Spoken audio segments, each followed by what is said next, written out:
Hi friends, ఇప్పుడు బెండకాయ రొయ్యలు కాంబినేషన్లో పులుసు సూపర్గా ఉంటుంది. ఒక్కసారి ట్రై చేయండి. దాని ప్రాసెస్: బాండట్లో కొంచెం ఆయిల్ పోసుకోవాలి. దానికి కావాల్సిన తిరగమాత గింజలు, ఆవాలు, మెంతులు, జీలకర్ర వేసుకోవాలి. ఆయిల్ కాగిన తర్వాత ఆనియన్స్ వేసుకోవాలి. కొంచెం బాగా వేయించాలి. ఆనియన్స్ వేగిన తర్వాత కొంచెం కరివేపాకు, టమోటా వేసుకోవాలి. నెక్స్ట్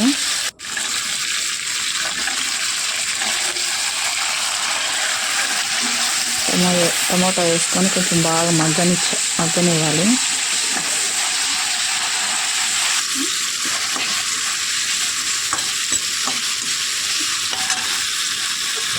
మగ్గిన తర్వాత బెండకాయలు కూడా వేసేయాలి. చిన్న ముక్కలుగా కట్ చేసి పెట్టుకొని కొంచెం నూనెలో బాగా వేగితే కొంచెం టేస్టీగా ఉంటాయి ఫ్రెండ్స్. బెండకాయలు నూనెలో వేస్తే జిగురు వస్తుంది అనుకుంటారు కదా, అట్లాగే ఉండదు. మనం పసుపు, ఉప్పు వేసి పెట్టుకున్న ఆవగించి పెట్టుకున్న రొయ్యలు కొంచెం కూడా వేసేస్తే బాగా ఆయిల్లో బాగా ఫ్రై అవుతుంది, టేస్టీగా ఉంటుంది. తర్వాత కొంచెం పసుపు,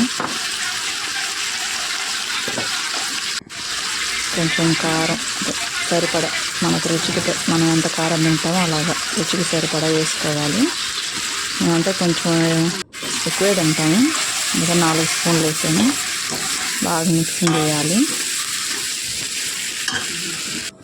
తర్వాత మనకు తగినంత ఉప్పు, మన రుచికి తగినంత ఉప్పు వేసుకోవాలి. కళ్ళు ఉప్పు వేసుకోండి ఫ్రెండ్స్, మంచిగా టేస్టీగా ఉంటుంది. తర్వాత మిక్స్ చేసుకోవాలి.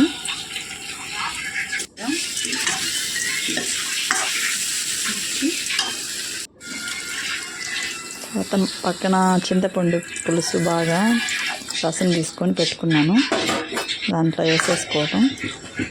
బాగా మరిగించాలి, కొంచెం మిక్స్ చేసి.